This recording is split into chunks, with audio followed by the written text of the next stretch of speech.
دوباره یاد من کردی، یادم اون دم آخر، حتی نگاهمم نکردی. دیدی به حرفم رسیدی که گفتم خودت میری، خودتم برمیگردی.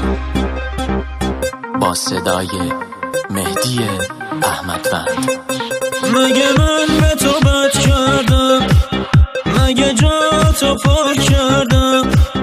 دلیل این جدایی رو بگو تا شاید برگردم.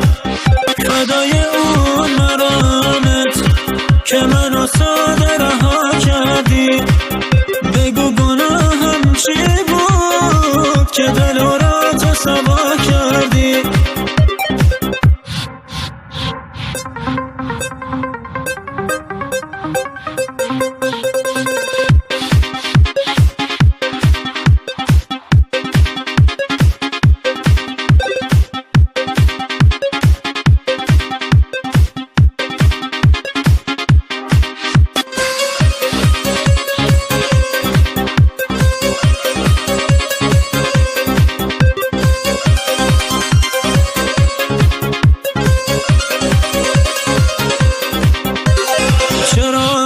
دوباره یاد من کردی، یادم اون دم آخر، حتی نگاهمم نکردی.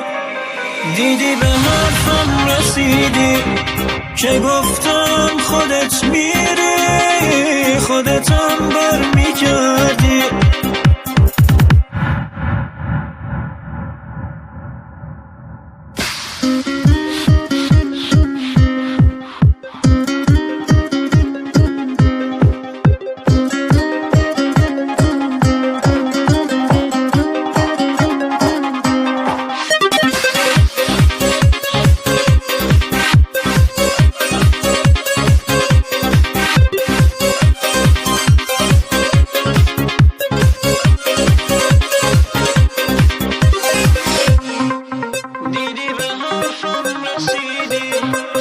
مگه من به تو بد کردم؟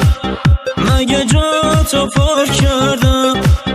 دلیل این جدایی رو بگو تا شاید برگردم. فدای اون مرامت که منو ساده رها کردی. بگو گناهم چی بود که دل را تو سوا کردی.